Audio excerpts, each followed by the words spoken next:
नमस्कार दोस्तों, Rutherford model के बारे में आज हम लोग डिस्कस करेंगे। तो इसके पहले थोड़ी सी जानकारी ले लेते हैं कि कैसे रदरफोर्ड ने एटॉमिक थ्योरी को आगे बढ़ाया और उसने कंट्रीब्यूट किया।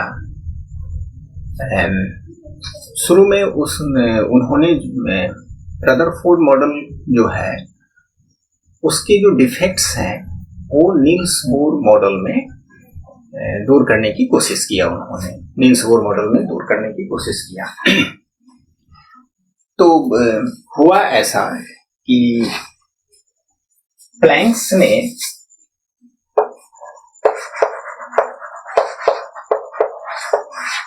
ने एक थ्योरी दी कि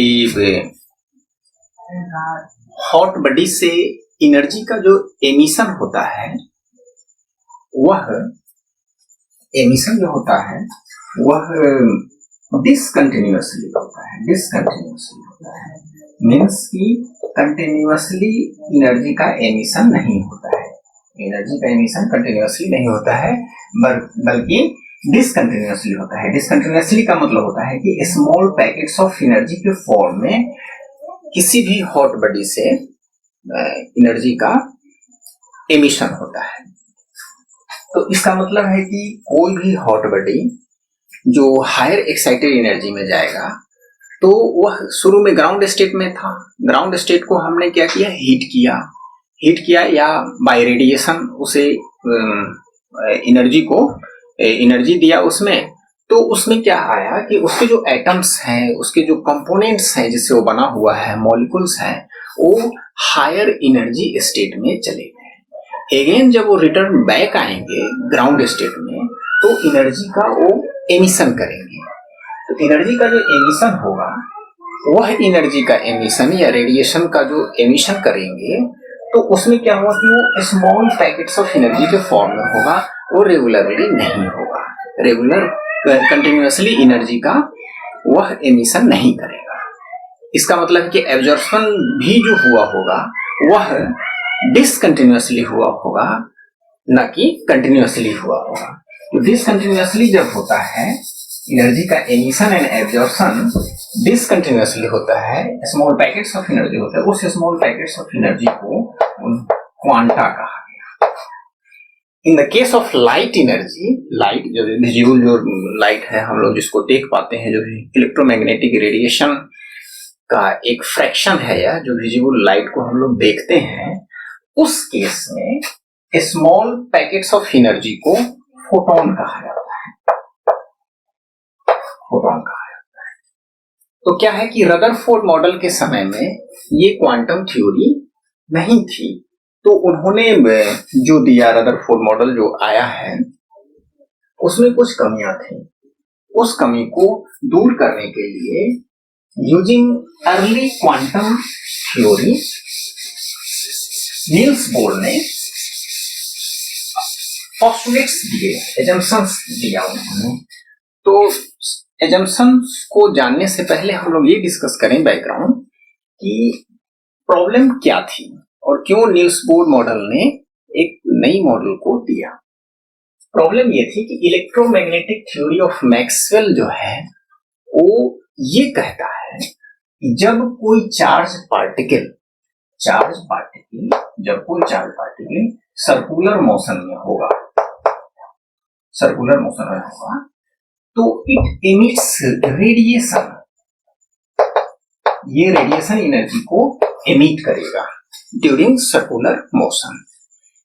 जब ये एनर्जी को रेडिएट करेगा, एमिट करेगा, तो क्या होगा, इसकी एनर्जी जो है वह घटती जाएगी।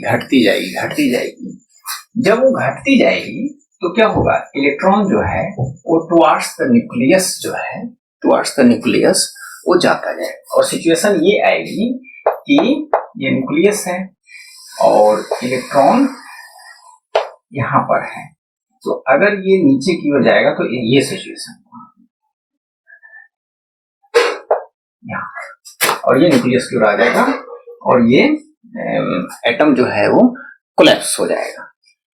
लेकिन ऐसा होता नहीं है, ऐसा प्रैक्टिकली पॉसिबल नहीं है, ऐसा नहीं होता है, एटम एग्जिस्ट कर रहा है।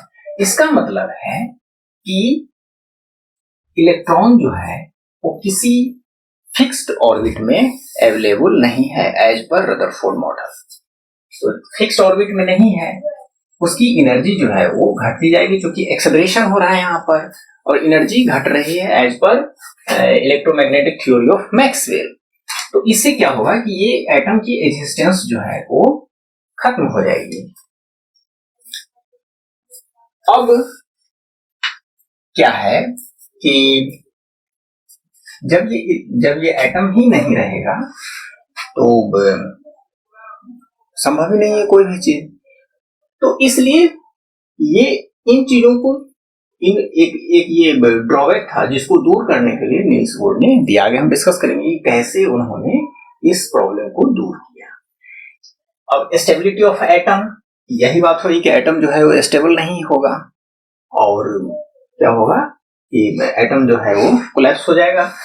How the electrons are distributed around the nucleus, Rutherford ने ये भी एक्सप्लेन नहीं कर पाए कि न्यूक्लियस के अराउंड, न्यूक्लियस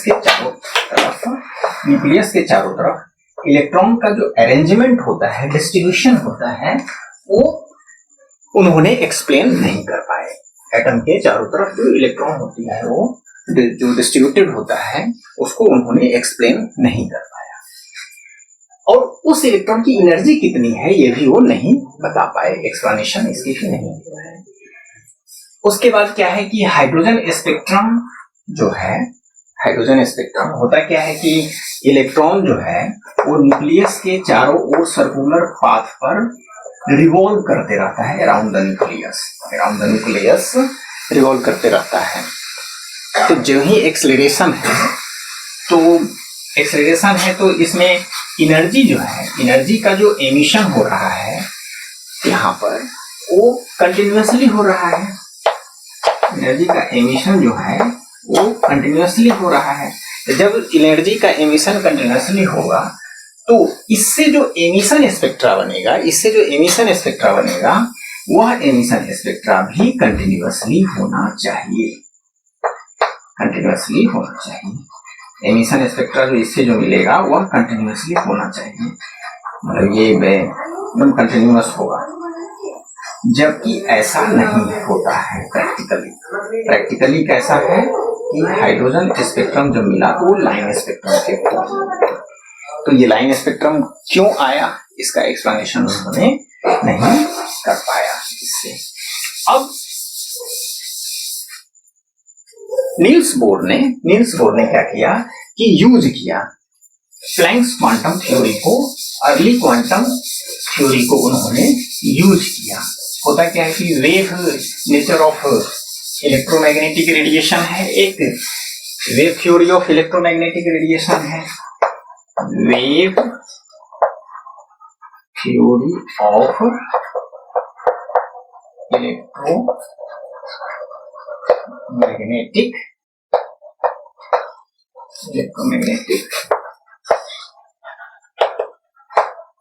रेडिएशन और quantum theory of electromagnetic radiation. तो wave theory of electromagnetic radiation में से हम लोग ये तो एक्सप्लेन कर पाते हैं कि रिफ्लेक्शन क्या होता है, रिफ्रैक्शन क्या होता है, डिस्पर्सन क्या होता है, डिस्पर्सन की फेनोमेनन को हम लोग एक्सप्लेन कर लेते हैं, इंटरफेरेंस क्या होता है वो भी एक्सप्लेन कर लेते हैं। लेकिन जब ब्लैक बॉडी रेडिएशन की घटना फेनोमेनन आई, ब्लैक बॉडी रेडिएशन, इसकी एक्सप्लेनेशन नहीं हो पाया wave theory of electromagnetic radiation. Black body radiation का एक्सप्लेनेशन नहीं हो पाया। दूसरा photo electric effect, photo electric effect की एक्सप्लेनेशन नहीं हो पाता है। फोटो इलेक्ट्रिक इफेक्ट का मतलब होता है कि when electromagnetic radiation interacts with surface of the electrons of the surface of the metal, ejection of electron takes place. This phenomenon is known as photoelectric effect. Photoelectric effect की phenomenon को explain नहीं कर हो पा रहा था। तो आगे चल करके क्या हुआ कि फोटोइलेक्ट्रिक इफेक्ट या ब्लैक बॉडी रेडिएशन के phenomenon को explain करने के लिए quantum theory of electromagnetic radiation को इंट्रोड्यूस किया। तो अर्ली स्टेज में प्लैंक्स ने कहा था, पोस्टुलेट्स दिया उन्होंने कि एनर्जी जो है उसका एब्जॉर्प्शन और emission in the form of small packets of energy होता है, और वह energy E is equal to होता है h nu, where nu h is equal to Planck's constant और न्यू इज इक्वल टू होता है फ्रीक्वेंसी ऑफ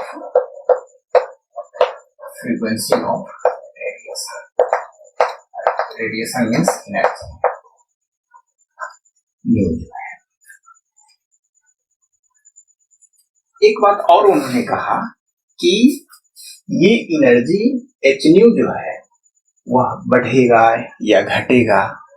तो ऐसा नहीं है कि हमने इसमें हीट ज्यादा दे दिया किसी बॉडी को तो एब्जॉर्प्शन जो होगा वो 0.5 एच न्यू होगा, ऐसा भी नहीं हो सकता। 1.5 एच न्यू होगा, ऐसा भी नहीं हो सकता। इंटीग्रल मल्टीपल होगा, integral multiple means E is equal to n h nu. यहाँ पर कि ये जो n है वो n इक्वल टू 1 होगा, 2 एच न्यू होगा, 3 एच न्यू होगा, 4 एच न्यू होगा। तो इस तरह से ये जो है वो इंटीग्रल मल्टीपल होगा एच न्यू। तो उन्होंने ऐसा प्लैंक्स क्वांटम ने कहा था। तो ये जो प्लैंक्स क्वांटम की जो थ्योरी थी, इस थ्योरी का यूटिलाइजेशन नील्स बोर ने किया था। नील्स बोर ने प्लैंक्स क्वांटम थ्योरी का यूटिलाइज किया और उन्होंने energy of electron, hydrogen spectrum को एक्सप्लेन करने की कोशिश किया और सक्सेसफुली उन्होंने एक्सप्लेन किया। कैसे किया? तो उन्होंने सबसे पहले कहा, पोस्टुलेट्स ये दिया कि रदरफोर्ड ने जो ऑर्बिट, जो इलेक्ट्रॉन चारों तरफ रिवॉल्व करता है, चक्कर लगाते रहता है सर्कुलर पाथ पर न्यूक्लियस के चारों ओर, तो इन्होंने भी वैसा ही कहा कि इलेक्ट्रॉन जो होता है वो न्यूक्लियस के चारों ओर सर्कुलर पाथ पर चक्कर लगाते रहते हैं, जिसे उन्होंने ऑर्बिट कहा। ऑर्बिट के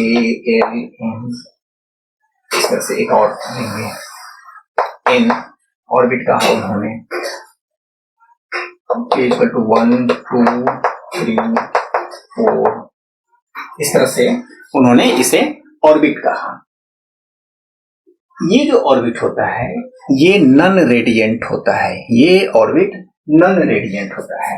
नॉन रेडिएंट का मतलब होता है कि जब इलेक्ट्रॉन इसमें रिवॉल्व करते रहते हैं अराउंड द न्यूक्लियस, तो एक फिक्स्ड ऑर्बिट में वो राउंड करते रहते हैं और उस फिक्स्ड ऑर्बिट में उनकी एनर्जी न घटती है न बढ़ती है। मीन्स कि जब कोई इलेक्ट्रॉन किसी भी ऑर्बिट में जब सर्कुलर मोशन में होगा तो उसकी एनर्जी न बढ़ेगी न घटेगी, वो फिक्स्ड होता है, एनर्जी उसकी फिक्स्ड होती है। अब कौन से ऑर्बिट में कौन सा इलेक्ट्रॉन रहेगा, इसके लिए भी उन्होंने एक पोस्टुलेट्स दिया। पोस्टुलेट्स उन्होंने ये दिया कि electrons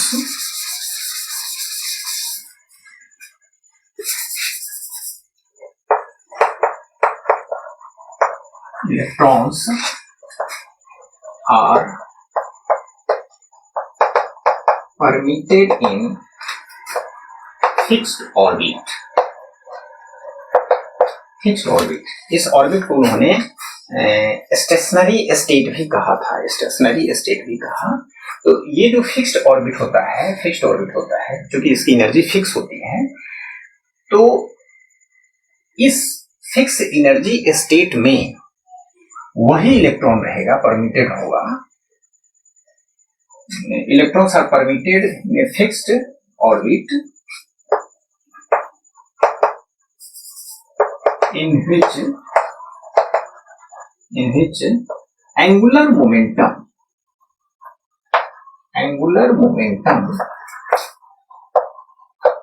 of the electrons are integral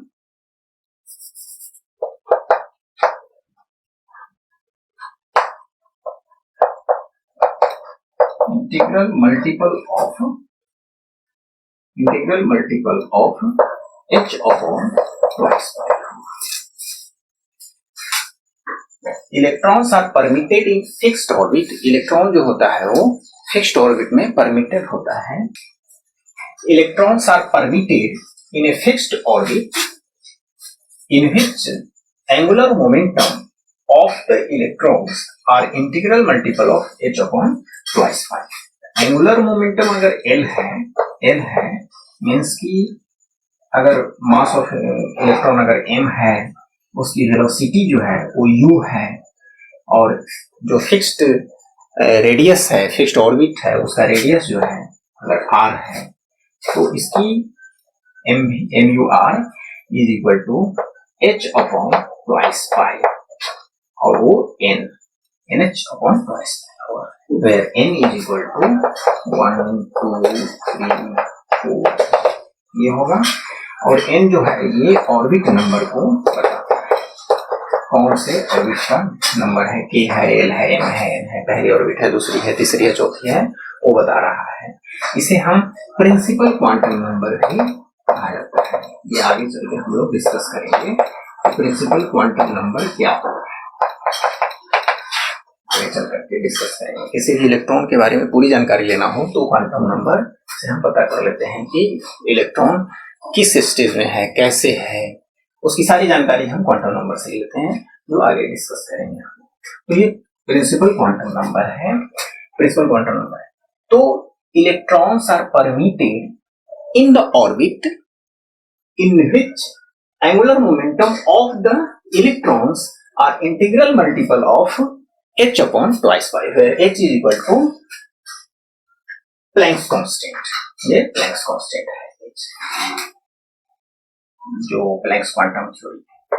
ये जो है इसको बोलते हैं Bohr's quantization condition, Bohr's quantization condition,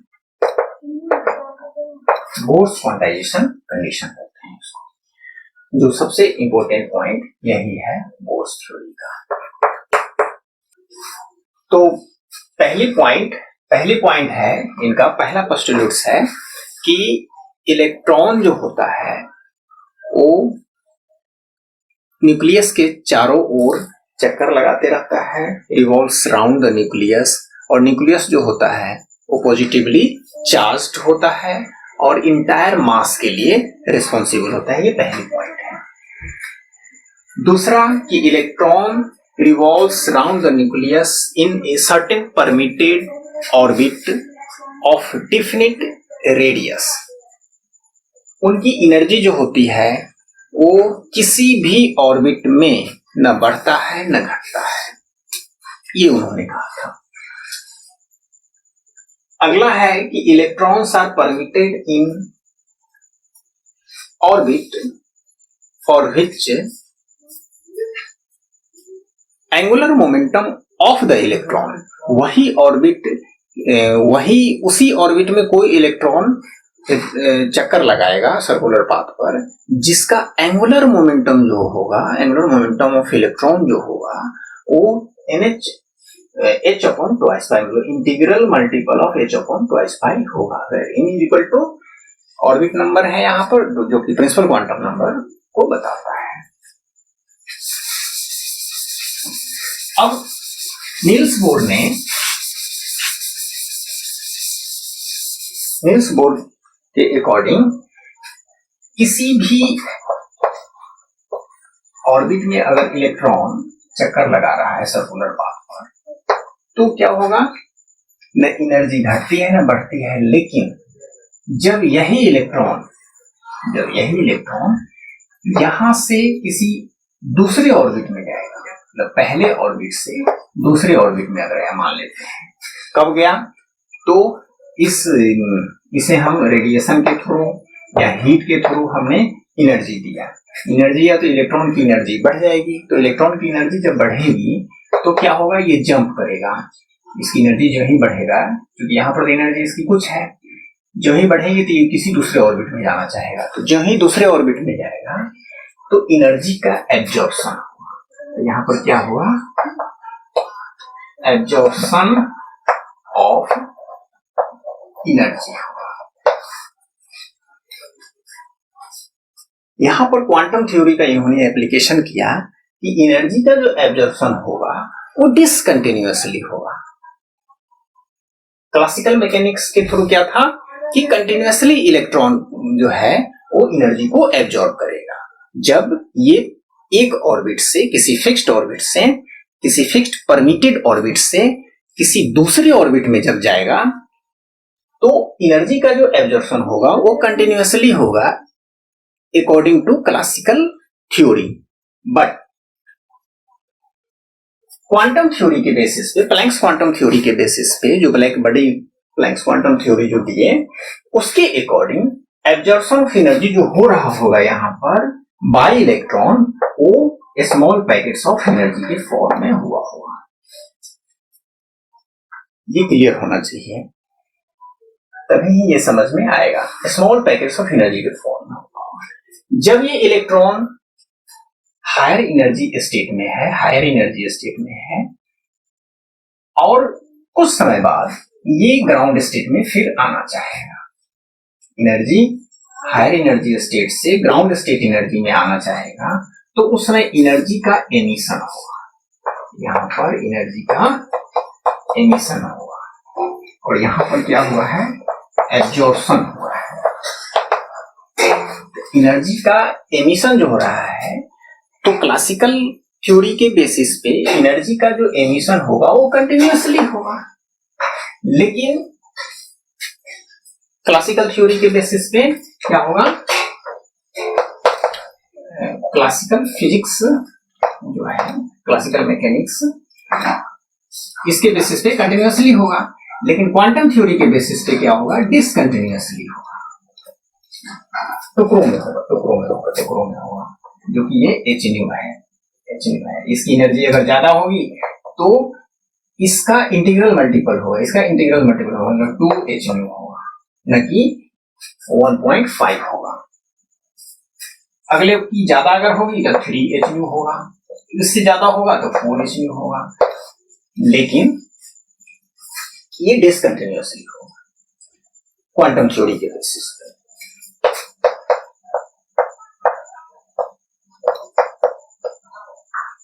quantum तो यहां पर क्या है कि इलेक्ट्रॉन जो है वो किसी फिक्स्ड ऑर्बिट में रहेगा तो उसकी एनर्जी न बढ़ेगी न घटेगी, इसलिए इसको स्टेशनरी स्टेट भी कहा जाता है, स्टेशनरी स्टेट भी कहा गया है। जब ये from one orbit to higher orbit में जाएगा तो एनर्जी का एब्जॉर्प्शन होगा। जब ये अगेन ग्राउंड स्टेट में आएगा या एनर्जी एमिट करके वह किसी अपने से नीचे वाले ऑर्बिट में आएगा, तो उसमें जो एनर्जी का जो एमिशन होगा वह एमिशन क्वांटाइज्ड होगा। क्वांटाइज्ड का मतलब है कि स्मॉल पैकेट्स ऑफ एनर्जी के फॉर्म में वो एमिट करेगा।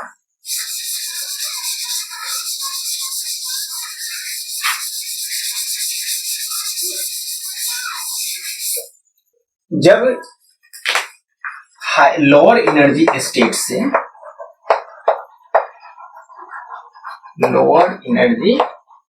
से ये हायर एनर्जी स्टेट में जाएगा,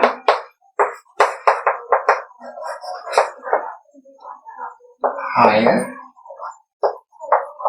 एनर्जी स्टेट में जाएगा, मतलब कि दूसरे ऑर्बिट में जाएगा, n = 1 से n = 2 में जाएगा। ये जो एनर्जी गैप होगा, एनर्जी गैप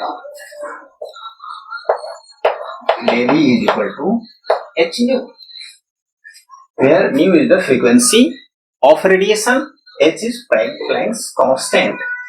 तो ये जो h nu है, इतना एनर्जी ये एब्जॉर्ब करेगा, इतना एनर्जी ये एब्जॉर्ब करेगा। इससे ज्यादा अगर करेगा तो 2h nu करेगा।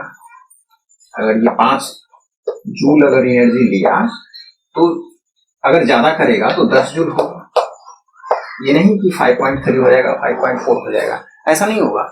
फिर इसका तिगुना करेगा, मतलब कि 15 जूल करेगा। क्वांटाइजेशन का मतलब ये होता है 15 जूल एनर्जी करेगा, 5, 10, 15 ऐसा रहेगा, मतलब कि h nu, 2h nu, 3h nu इस तरह से करेगा।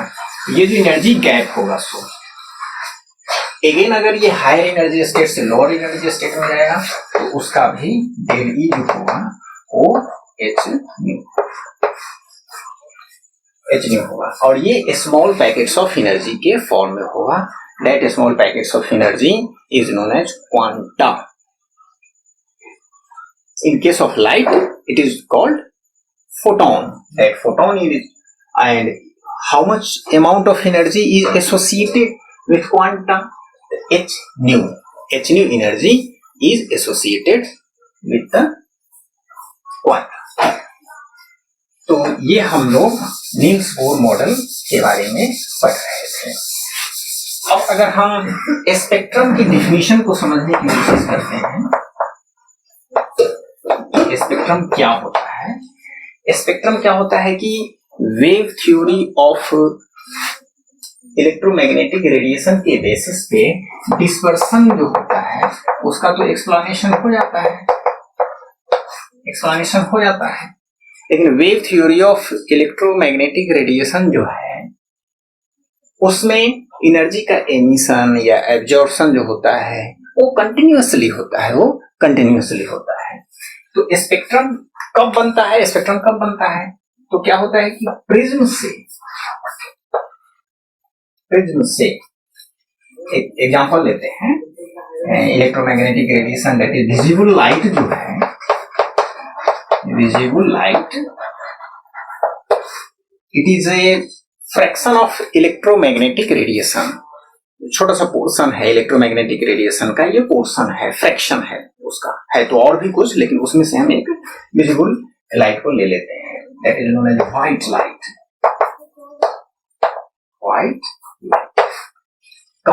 इसमें 7 कंपोनेंट्स अवेलेबल होते हैं, मींस कि 7 काइंड्स ऑफ फ्रीक्वेंसी वाली लाइट इसमें होते हैं, मतलब 7 काइंड्स ऑफ एनर्जी वाली लाइट इसमें होते हैं, और उनका वेवलेंथ जो है वो 7 तरह के होंगे। तो जब ये लाइट इस पर आएगा, व्हाइट लाइट, तो इसके कंपोनेंट्स जो होते हैं, यहाँ रिफ्रैक्शन होगा, मींस रिफ्रैक्शन हुआ तो यहाँ पर अगर हम ये एक प्लेन डालें, 90 डिग्री का एक हम प्लेन डालें यहाँ पर, तो ये डेविएशन होगा, दैट इज रिफ्रैक्शन। अगेन ये बाहर की ओर जा रहा है, रिफ्लेक्शन होता है, मतलब कि सेम जैसे रिफ्लेक्शन होता है। रिफ्लेक्शन में क्या होता है, इस मीडियम में आया, ये प्लेन पर आया और उसी मीडियम में चला गया। रिफ्रैक्शन होता है कि इस मीडियम में आया और दूसरे मीडियम में चला गया, लेकिन दूसरे मीडियम में क्या होता है कि या तो इसकी वेलोसिटी घटेगी या ये डेविएट करेगा, तो ये जो डेविएट करेगा तो ये सीधे नहीं जाएगा। 90 डिग्री का अगर हम इस पर एक लाइन खींचे तो ये क्या होगा कि इस लाइन के पास आ जाएगा, ऐसे आएगा, ये लाइट यहाँ आ गया, ये डेविएट करेगा, इससे ये deviate theta angle, that is deviation. तो ये क्या है कि डेविएशन होगा। ये डेविएशन जो होता है वो depends upon energy of light, energy of light. और एनर्जी ऑफ लाइट जो होता है, एनर्जी ऑफ लाइट होता है वो directly proportional to frequency of light होता है। अब हम लाइट भी तो एक काइंड ऑफ एनर्जी है, दैट इज इलेक्ट्रोमैग्नेटिक रेडिएशन है। तो हम ऐसा कह सकते हैं कि energy of electromagnetic radiation is directly proportional to the frequency of the electromagnetic radiation. तो जिसकी जितनी फ्रीक्वेंसी होगी उसकी एनर्जी उतना होगा। तो energy is directly proportional to frequency. तो जिसकी जितनी फ्रीक्वेंसी होगी वह उतना डेविएट भी करेगा। तो deviation is a function of frequency. यहाँ पर डेविएशन जो है क्या है, डेविएशन जो हो रहा है तो ये इस तरह से डेविएट करेगा। इसको जाना था सीधा, ऐसे नहीं जाएगा, ये डेविएट करेगा। तो ये जो डेविएशन हो रहा है, ये जो डेविएशन हो रहा है, अभी तो ये व्हाइट लाइट है, तो जितने इसके कंपोनेंट होंगे वो स्प्लिट कर जाएगा। यहाँ 7 स्प्लिट कर जाएगा, 1 2 3 4 6। ये जो करेगा तो सबसे ज्यादा डेविएट कौन करेगा, सबसे ज्यादा एनर्जी किसकी होती है, वायलेट की, इंडिगो, ब्लू,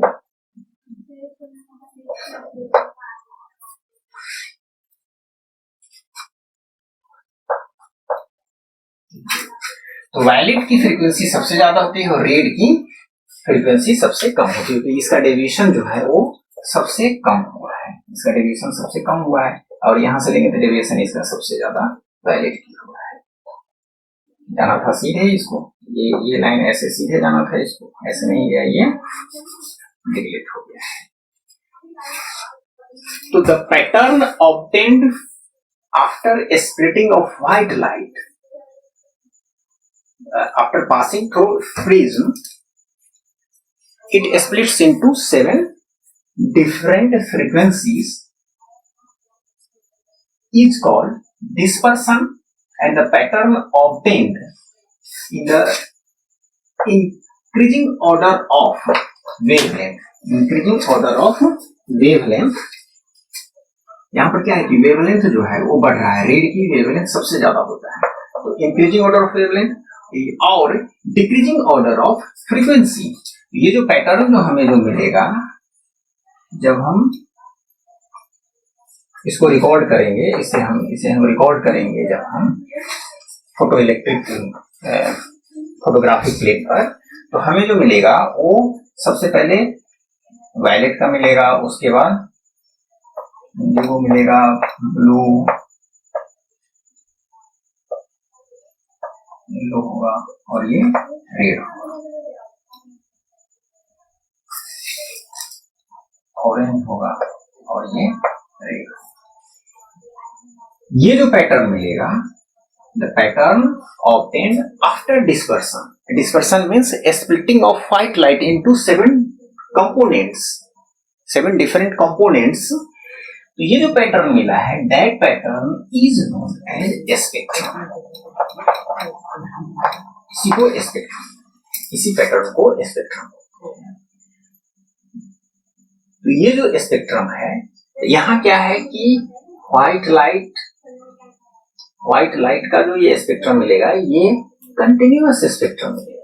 क्या मिलेगा, कंटिन्यूअस स्पेक्ट्रम मिलेगा, मतलब कि विजियोर जहां तक जाएगा और इंडिगो दोनों में कोई डिफरेंस हम पता नहीं कर सकते हैं। उसी तरह से ब्लू और ग्रीन के बीच में जहां से ब्लू खत्म होगा और ग्रीन शुरू होगा, हम अंतर नहीं कर सकते हैं, कंटिन्यूटी में रहेगा, कंटिन्यूअस होगा। वहां पर कोई ऐसा डिमार्केशन लाइन नहीं होगा जहां से हम कह देंगे नहीं यहां से ये शुरू हो रहा है। दैट इज कंटिन्यूअस स्पेक्ट्रम, इसको बोलेंगे कंटिन्यूअस स्पेक्ट्रम, कंटिन्यूअस स्पेक्ट्रम। अब क्या है कि हाइड्रोजन के केस में क्या है कि इलेक्ट्रॉन हाइड्रोजन के चारों तरफ चक्कर लगा रहा है। इससे स्पेक्ट्रा किस कंडीशन में बनेगा, या तो यहाँ से जो रेडिएशन निकलेगा वो किसी प्रिज्म पर पड़े और हम उसे रिकॉर्ड करें और इस तरह का पैटर्न देखें, यही हो रहा होगा। तो ये जो इलेक्ट्रॉन है जब तक कि हायर एनर्जी स्टेट में नहीं जाएगा, जब तक कि हायर एनर्जी स्टेट में नहीं जाएगा और हायर एनर्जी स्टेट से लोअर एनर्जी स्टेट में नहीं आएगा, तब तक तो हमें स्पेक्ट्रा मिलेगा नहीं, क्योंकि एनर्जी का या तो ऑब्जर्वेशन हो जाएगी या एमिशन हो जाएगा। अगर एमिशन हो रहा है, हम मान लेते हैं कि सेकेंड ऑर्बिट से फर्स्ट ऑर्बिट में इलेक्ट्रॉन जो है वो जंप कर रहा है, तो यहाँ पर क्या हो गया, एमिशन हो गया, यहाँ पर एमिशन हो रहा है। तो ये जो एमिशन है, ये जो एमिशन है इन द फॉर्म ऑफ रेडिएशन होगा, और ये रेडिएशन जब अगर इस पर पड़ता है और जब हम स्पेक्ट्रा रिकॉर्ड करते हैं तो जो स्पेक्ट्रा मिलता है उस स्पेक्ट्रा में लाइनिंग होती है, लाइनिंग अवेलेबल होता है, line spectrum of hydrogen, line spectrum of hydrogen lining होती है। और इसमें क्या होता है, कंटिन्यूअसली होता है, इसमें कंटिन्यूअसली होता है, कोई अंतर नहीं होता है, कंटिन्यूअस होता है, कंटिन्यूअस स्पेक्ट्रा है, और इसमें लाइन स्पेक्ट्रा होता है। तो ये लाइन स्पेक्ट्रा जो रदरफोर्ड के समय में क्वेश्चन था उसका आंसर यहाँ पर दिया गया। कैसे दिया गया, तो लाइन स्पेक्ट्रा यहाँ पर जो है, क्योंकि एमिशन जो हो रहा है वो डिसकंटिन्यूअसली हो रहा है, एमिशन जो हो रहा है यहाँ पर वो डिसकंटिन्यूअसली हो रहा है, तो लाइन तो मिलेगा ही, यहाँ पर डिसकंटिन्यूअसली हो रहा है इसलिए लाइन मिलेगा हमें। दूसरा नंबर कि ये एमिशन या एब्जॉर्प्शन जो होगा वो सारे फ्रीक्वेंसी का तो होगा नहीं, सारे फ्रीक्वेंसी का तो होगा नहीं, कोई जरूरी नहीं कि एमिशन हुआ है तो सारे के सारे फ्रीक्वेंसी इसमें अवेलेबल होंगे। कोई एक फ्रीक्वेंसी अगर ग्रीन ऑब्सेंट हो गया मीन्स कि इसने ग्रीन को एब्जॉर्ब कर लिया होगा, कोई ऐसी पार्टिकल है, कोई ऐसी बॉडी है जो ग्रीन को एब्जॉर्ब करने की क्षमता है, तो ग्रीन को एमिट नहीं करेगा, तो ग्रीन एमिट नहीं करेगा तो ग्रीन का तो यहाँ दिखेगा ही नहीं। इलेक्ट्रोमैग्नेटिक स्पेक्ट्रम में ग्रीन जो है वो दिखेगा नहीं, और जब ग्रीन नहीं दिखेगा तो यहाँ तो एब्सेंट रहेगा, तो वहां पर एक लाइन बनेगी, दैट इज लाइन स्पेक्ट्रम होगा। तो स्पेक्ट्रम क्या होता है वो हम समझने की कोशिश कीजिए। स्पेक्ट्रम वो होता है कि डिस्पर्सन ऑफ लाइट जो है वो क्या होता है, splitting of white light into 7 different frequencies having different energies, और ये जो 7 डिफरेंट एनर्जीज होता है आफ्टर पासिंग थ्रू प्रिज्म होता है, और उस पैटर्न को जब हम रिकॉर्ड करते हैं तो डिक्रीजिंग ऑर्डर ऑफ फ्रीक्वेंसी और इंक्रीजिंग ऑर्डर ऑफ वेवलेंथ जब हम उसे रिकॉर्ड करते हैं तो हमें जो पैटर्न मिलता है that pattern is known as spectrum. और ये एमिशन स्पेक्ट्रम या एब्जॉर्प्शन स्पेक्ट्रम की जो स्टडी करते हैं दैट इज स्पेक्ट्रोस्कोपी, और जिस इंस्ट्रूमेंट का यूज करके इस स्पेक्ट्रम का स्टडी करते हैं उसे हम स्पेक्ट्रोग्राफ कहते हैं। ये तो हो गया, हम लोगों ने स्पेक्ट्रम समझने की कोशिश किया। कोई इलेक्ट्रॉन किसी ऑर्बिट में रहेगा, किसी भी ऑर्बिट में रहेगा तो उसकी एनर्जी क्या होगी, तो वो हम कैलकुलेट करने की कोशिश करते हैं। Energy of electron in hydrogen atom और हाइड्रोजेनिक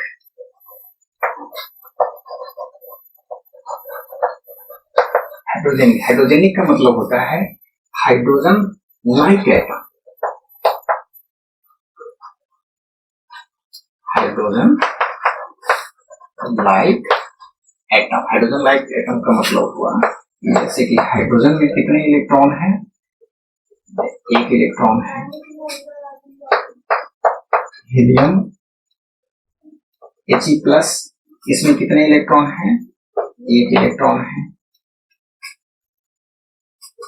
एक इलेक्ट्रॉन है, लिथियम 2 प्लस, इसमें कितने इलेक्ट्रॉन है? 1 इलेक्ट्रॉन है। बेरिलियम 3 प्लस, इसमें भी 1 इलेक्ट्रॉन। यहाँ पर क्या है, एटॉमिक नंबर चेंज हो रहा है, मतलब Z इक्वल टू यहाँ पर 1 है, Z इक्वल टू यहाँ पर 2 है, यहाँ पर Z इक्वल टू 3 है, Z इक्वल टू यहाँ पर 4 है। लेकिन इलेक्ट्रॉन जो है वो इसमें भी एक ही है, हीलियम में भी एक है, लिथियम में भी एक है, बेरिलियम में भी एक इलेक्ट्रॉन है। मींस कि इसे हम बोलेंगे hydrogen like atom, hydrogen like atom. तो hydrogen like atom, hydrogen like atom या हाइड्रोजन में इलेक्ट्रॉन की एनर्जी क्या होगी, इसे यहाँ पर बिठाते हैं और सिर्फ यहाँ पर मिलते हैं हाइड्रोजन। इसमें hydrogen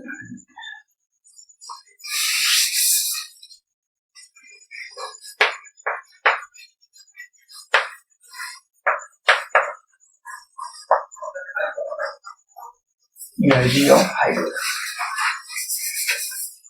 energy of hydrogen that is total energy, total energy को हम लिख रहे हैं T, kinetic energy plus potential energy. Kinetic energy by definition हम लोग जानते हैं कि हाफ m² होता है। यहाँ पर m जो है where m is equal to mass of electron, u is equal to velocity of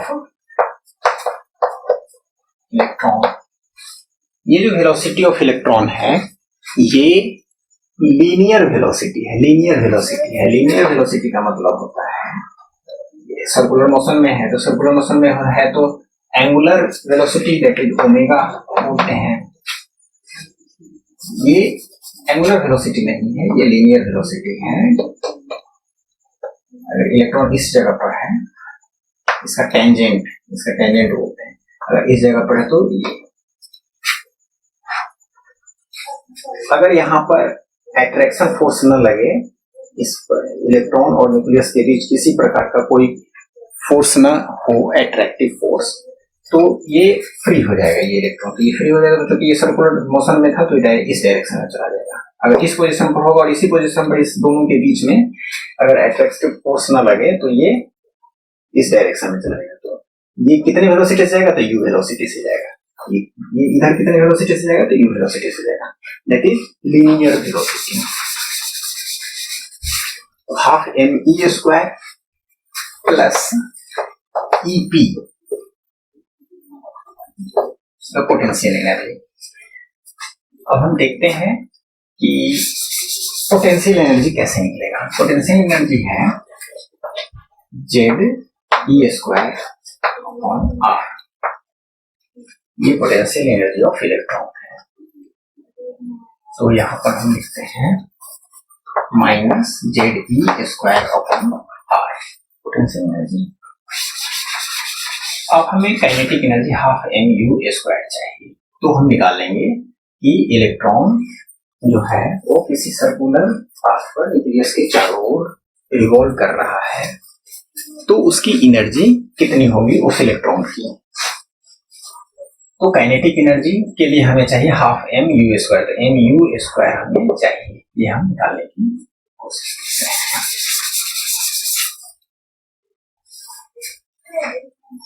let's suppose electron जो है वो न्यूक्लियस के चारों ओर चक्कर लगाता है, तो नंबर ऑफ प्रोटॉन जो होते हैं वो उस पर जो चार्ज जो होता है वो चार्ज E पॉजिटिव होता है, E प्लस होता है। मतलब प्रोटॉन पर जितना चार्ज होता है उतना इलेक्ट्रॉन पर भी होता है, E प्लस। और प्रोटॉन कितने होते हैं? तो जितना एटॉमिक नंबर होता है, तो हम यहाँ पर लिख सकते हैं ZE, और ये ZE² अपॉन R², 1/4πε0। ये क्या है? ये जो है वो इलेक्ट्रोस्टैटिक फोर्स ऑफ अट्रैक्शन है। कैसे? कूलम्ब्स लॉ में क्या होता है कि जब दो जब दो चार्ज पार्टिकल होते हैं, यहाँ पर भी है, यहाँ पर E प्लस है इलेक्ट्रॉन और E माइनस है, दो चार्ज पार्टिकल अगर हैं तो इसके बीच में जो इलेक्ट्रोस्टैटिक फोर्स ऑफ अट्रैक्शन होता है अगर Fe है तो दोनों चार्ज पार्टिकल का मल्टीप्लाई करेंगे E into E into E और दोनों के बीच के डिस्टेंस का जो स्क्वायर होता है वो इनवर्सली प्रोपोर्शनल होता है। तो यहाँ पर हम आर स्क्वायर कर देंगे, मतलब कि F e electrostatic force is equal to e into e, that is e square,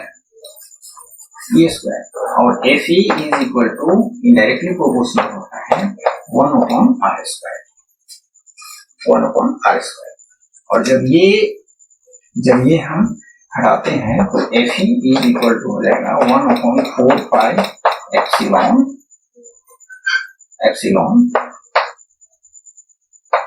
E square upon r square.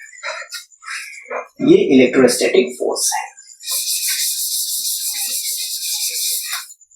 तो इलेक्ट्रोस्टैटिक फोर्स जो हो गया 1 upon 4 pi epsilon Z e square upon r square, ये electrostatic force है। क्योंकि electron जो है वो सर्कुलर मोशन में है यहाँ पर, तो इस पर सेंट्रीपिटल फोर्स भी लग रहा होगा। सेंट्रीपिटल फोर्स जो होता है और जब सर्कुलर मोशन में होता है तो एक अंदर की ओर, न्यूक्लियस की ओर एक फोर्स काम कर रहा होगा और एक सेंट्रीफ्यूगल फोर्स होता है, सेंट्रीफ्यूगल फोर्स जो कि ये बाहर की तरफ काम करता है। तो सेंट्रीपिटल फोर्स जो है यहाँ पर क्या है, तो सेंट्रीपिटल फोर्स जो होता है यहाँ पर वो एट्रैक्टिव फोर्स है। एट्रैक्टिव फोर्स यहाँ पर क्या है, इलेक्ट्रोस्टैटिक फोर्स है। तो बाय डेफिनेशन हम जानते हैं कि सेंट्रीपिटल फोर्स जो होता है वो m u square is equal to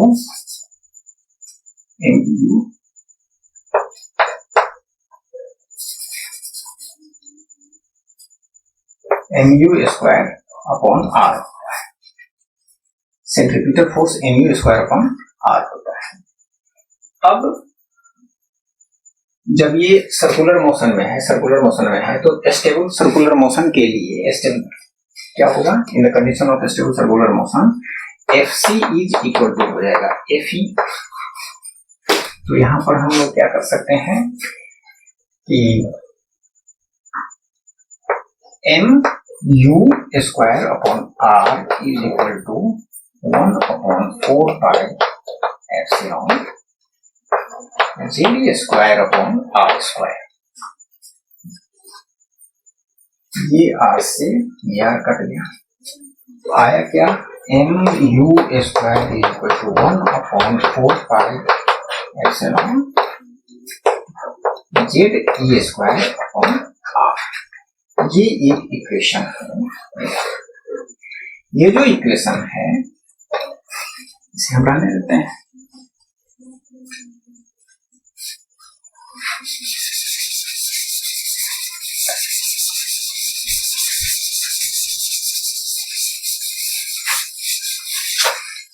ये कैसे आया, m u square is equal to 1 upon 4 pi epsilon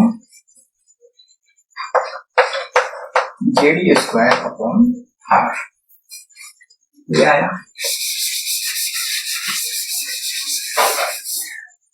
अब हम यहाँ पर quantization condition of Bohr's model लगाते हैं। इलेक्ट्रॉन जो होता है वो उसी ऑर्बिट में चक्कर लगाएगा न्यूक्लियस के चारों ओर, जिस ऑर्बिट का एंगुलर मोमेंटम जो होता है, for which angular momentum of electron is quantized होगा। क्वांटाइज्ड होगा मतलब NH अपॉन ट्वाइस पाई होगा। तो एंगुलर मोमेंटम क्या होता है, MUR is equal to NH upon twice pi. N is equal to क्या है यहाँ पर 1 2 3 जो भी ऑर्बिट में होगा वो हो गया, that is principal quantum number, that is principal quantum number. ये क्वांटाइजेशन कंडीशन हम अप्लाई करते हैं। इसे हम अप्लाई करेंगे, U इज इक्वल टू होगा NH upon twice pi, U is equal to होगा NH upon twice pi MR।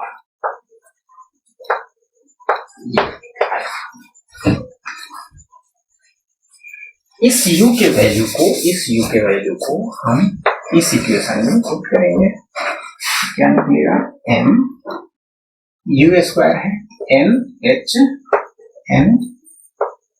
Upon twice pi MR, ये जो है स्क्वायर हो गया, is equal to 1 upon 4 pi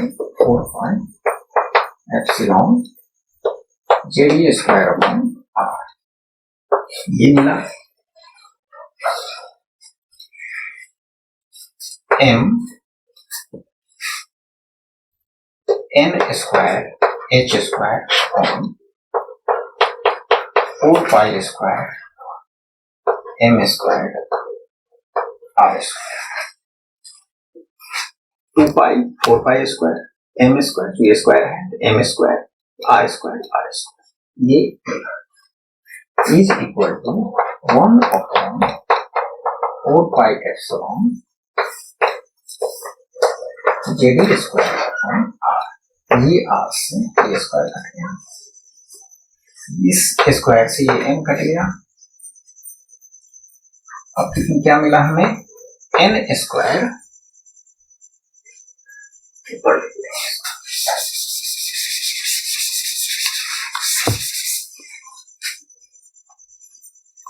N square H square upon 4 pi square MR is equal to 1 upon 4 pi epsilon ZE square upon ZE square,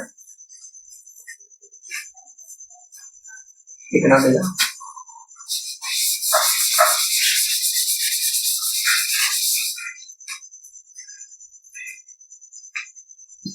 हमें R निकालना है,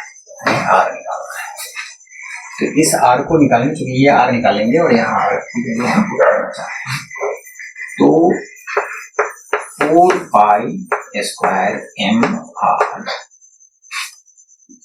into ZE square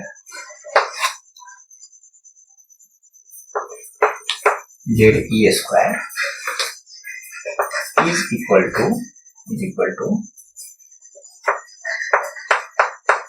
4 pi epsilon N square H square, तो R is equal to क्या होगा, 4 pi epsilon N square H square upon ZE square 4 pi square M।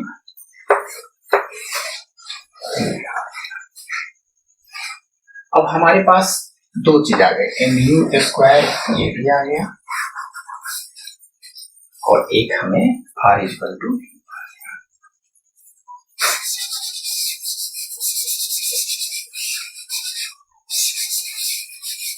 बहुत ही हल्का calculation है। ये दो चीज को लेकर के हम लोग एनर्जी को कैलकुलेट करने की कोशिश करेंगे। 4 pi epsilon N square H square upon ZE square 4 pi square M,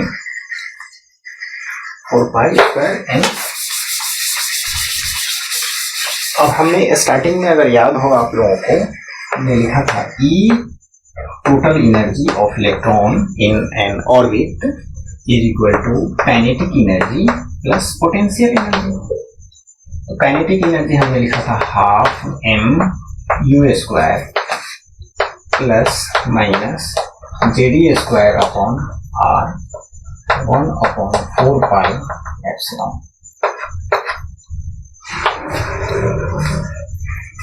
is equal to 1 half MU square mu square minus plus minus minus 1/4 pi epsilon ZE square upon R। ये mu square, यहाँ से mu square को हम ले लेते हैं, तो half mu square की जगह पर हम ये लिख रहे हैं 1/4 पाई epsilon ZE square upon R, ZE square upon R। ये मैंने ले लिया, माइनस ये माइनस 1/4 पाई epsilon ZE square upon R, half 1/4 पाई epsilon ZE square upon R, यहाँ पर फुल 1/4 पाई epsilon ZE square upon R। ये आधा है और ये पूरा है, एक है, ये उसका आधा है, तो हम इसको ऐसे लिख सकते हैं। और चूंकि वे कम से ज्यादा को घटा रहे हैं तो साइन क्या होगा, नेगेटिव साइन होगा, तो माइनस 1/4 पाई epsilon ZE square upon R।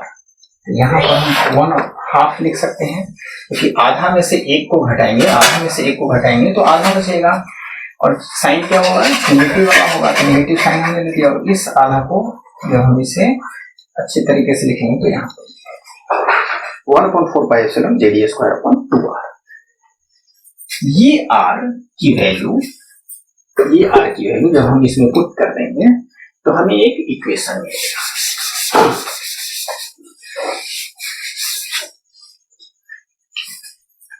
ये R, क्योंकि R नीचे है तो हम इसे 1/R पहले ही लिख लेते हैं। क्या निकलेगा, ZE square 4 pi square M divided by 4 pi epsilon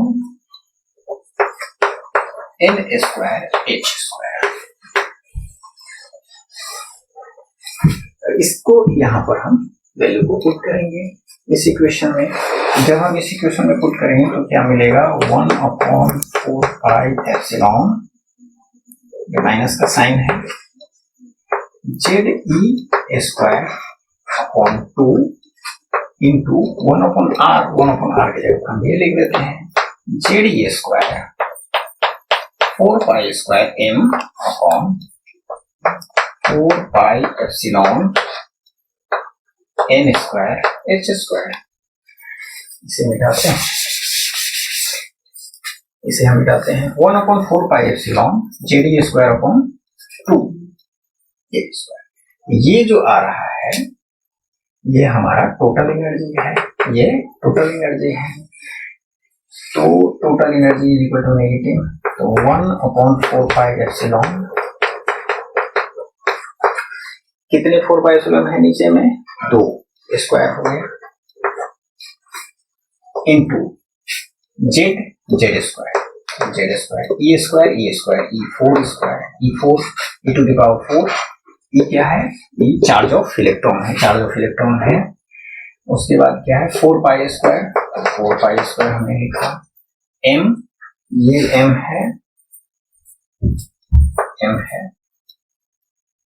divided by N square H square, और साइन क्या होगा, ये नेगेटिव साइन।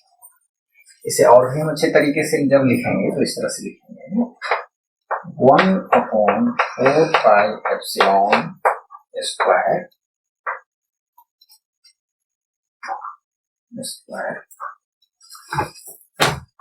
यहाँ पर ये 2 है, इस 2 से ये 2 कट गया, तो बचा कितना, Z square 2 pi square Z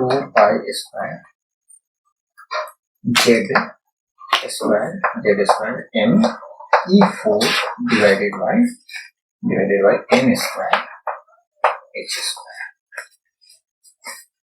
ये हमें total energy of electron in any orbit मिला, 1/4 पाई epsilon nought whole square into 2 pi square Z square ME4 divided by N square H square.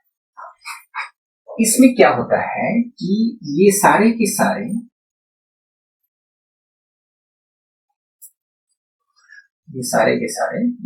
Including H square किसी भी orbit के लिए constant है, किसी भी इलेक्ट्रॉन के लिए किसी ऑर्बिट में कांस्टेंट है। इसका मतलब कि total energy of electron depends upon n square. Total energy of electron depends upon n square. Total energy of electron depends upon n square. तो इस तरह से हम लोग एनर्जी को कैलकुलेट कर सकते हैं इन एनी ऑर्बिट। अब स्पेक्ट्रम कैसे आएगा? जब यही इलेक्ट्रॉन, इतनी एनर्जी वाला इलेक्ट्रॉन किसी दूसरे ऑर्बिट में जाएगा, किसी भी दूसरे ऑर्बिट में, जैसे कि पहले अगर यहाँ पर n = 1 में था, किसी दूसरे में जाएगा, अगर 2 वाले में जाएगा तो उसकी एनर्जी बदल जाएगी। फिर जाने में और आने में एनर्जी का या तो एब्जॉर्प्शन होगा तभी हो पाएगा ट्रांजिशन, या इलेक्ट्रॉन एनर्जी का एमिशन होगा। तो एब्जॉर्प्शन होगा, तो एब्जॉर्प्शन जिस फ्रीक्वेंसी को वो एब्जॉर्ब करेगा वो फ्रीक्वेंसी इलेक्ट्रोमैग्नेटिक रेडिएशन का जो स्पेक्ट्रम है, उस स्पेक्ट्रम के उस कॉरस्पॉन्डिंग रीजन में वो फ्रीक्वेंसी अब्सेंट हो जाएगा। उसका उस फ्रीक्वेंसी के कॉरस्पॉन्डिंग जो लाइन होगा वो डार्क दिखेगा, तो वहां पर लाइन स्पेक्ट्रम आएगा। तो इस तरह से इसकी एनर्जी डिफरेंस निकाल करके हम स्पेक्ट्रम निकाल सकते हैं। तो नेक्स्ट क्लास में हम लोग डिस्कस करेंगे। Thank you for watching this video.